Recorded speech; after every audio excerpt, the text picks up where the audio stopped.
Even food banks are now starting to lay off workers in the Canadian Depression, and inflation is signaling a warning sign here for the future. So we'll get into that. So first of all, I want to take a look at what happened with inflation. So this came out a week or two ago, but inflation was actually up, especially for the core. And we'll get into more of this and why it could actually be going up moving forward into especially 2026, maybe not in 2025, but maybe in 2026. So let's see what's going on. So food component down on a yearly basis in January, the first decline since 2017. So this is really of note here, and it is a good thing for the food banks and food donations, because guess what is happening in Canada, guys? Food banks are now laying off workers because they just can't keep the operations going because they don't have enough donations. So this really is a depression in Canada, as you're going to hear in this article. So the food bank system in one of Ontario's largest cities says it has been forced to lay off staff and cut programs in order to keep feeding the growing number of residents who rely on food donations. Food Banks Mississauga says it is reducing its paid workforce by 16% and cancelling 2 programs to ensure its long-term sustainability. The organization says that it was the only path forward to avoid decreasing the amount of food it can give out, with local food bank usage at an all-time high, of course, in the Canadian Depression. It says 1 in 13 residents in Mississauga, a city of nearly 800,000 people, rely on food banks, and it expects to serve 100,000 visitors by 2027. You know, the crazy thing about that is when you think of the cost of the average house in Mississauga, it's over $1 million for the average house in Mississauga, and you've got 1 in 13 residents going to food banks. How many of them own homes? How many of them are renters for landlords? So there is a huge systemic risk with all of this, and so many people being in financial distress right now, which you can clearly see if you just examine the data like this. So it's very, very interesting what's going on there.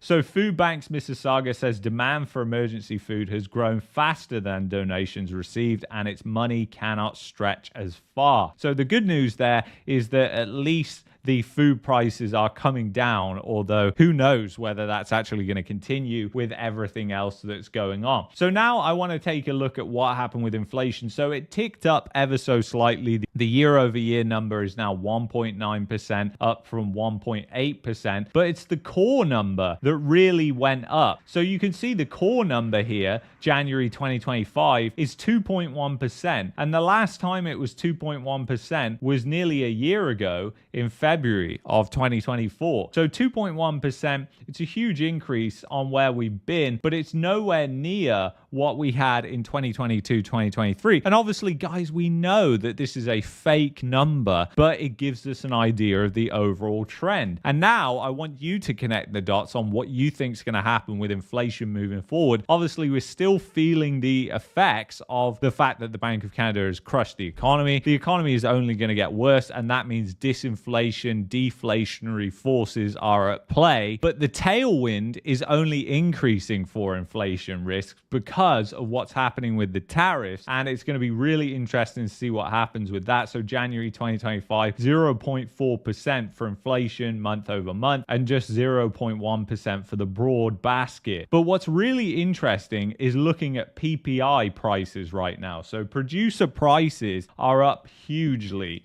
and when you really pull out this chart, this is where it starts to become worrying about what's going to happen with inflation. And it doesn't even necessarily matter about what happens with inflation, because it's what's going to happen to businesses in terms of layoffs. Because here's the thing, it might not necessarily create inflation because the economy is so weak, but it may cause businesses to lay off workers. If you've got prices increasing for the raw materials coming in, and then guess what, you can't increase your prices to the consumer because the consumer is completely screwed by the Canadian Depression, then what's going to happen? You're going to have to start laying off workers. You're going to have to to find savings somewhere, and it mostly comes in the form of laying off workers because your business is slowing down anyway, so it makes the most logical sense. So this rising is never a good sign, and obviously the unemployment rate has been consistently rising now for over 2 years, so we know that that trend is likely to continue. We've got a strong trend there. And then just so you are aware of what's going to happen in the future, many of you are on this channel, but guess what? You know, they said that they're going to do stimulus if the tariffs come in. I don't think it matters whether you've got liberals, NDP, or conservatives that are in power at that point. I think you will see it unanimous across the board for all parties to participate and pass some sort of stupid tariff stimulus bill. And this is one of the reasons I do this channel, is so that people realize that stuff like this, it actually just makes the prices go up. It actually just makes the economy worse later down the road.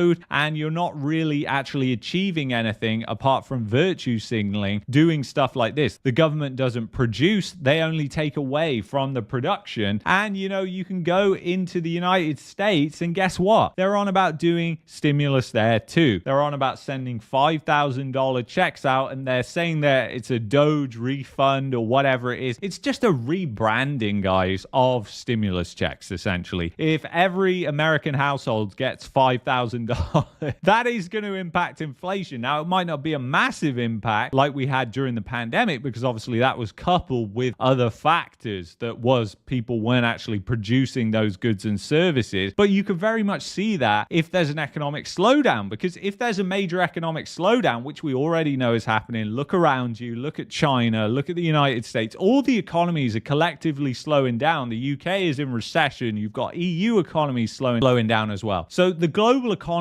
is slowing down right now, so it's producing less. So if you suddenly inject loads of money in there and people aren't producing all those goods and services, a lot of people have been laid off, you're going to get the same effect as we had during the pandemic. And I want people to realize this early, because if you realize this early, the good news is you can protect yourself against it. Now, I can't give you specific advice and strategies on what to do because I don't know you, I don't know your financial circumstances, but I'm sure you can come up with ideas, consult professionals and people to help protect yourself against this. I mean, I don't think it's rocket science in order of protecting yourself against inflation. There are things which have been used for thousands of years, like gold, which have been proven to protect against not just inflation. I mainly think it's insurance on government stupidity, and that is just going to increase and remain at all-time high, no matter what all the other markets do. So it's very interesting, and you have to look at these things and predict what's going to happen in the future. And obviously inflation being low right now and the producer price index going up like this, and really it is going up, because if you look at where it is right now, 5.8%, this is the highs of 2018, 2017 when it was at this level. So the Bank of Canada will also be looking at this, and it's going to be incredibly interesting to see what they do moving forward with interest rates, whether they're going to continue reducing them despite there being warning signs like this. At the end of the day, you have to remember that the Bank of Canada thinks that by bringing interest rates up and down, that they can just control inflation. What they don't actually understand is they're just destroying the economy, and then they think they can just back off and the economy is just going to rip again. And obviously it doesn't work like that. When you burn down a city and you extinguish the fire, which is just essentially dropping rates to the floor, you've still got no city left. It's been burned to the ground. It takes a long time to rebuild. And that is really the perfect analogy or metaphor for what's going on here. So very interesting to see.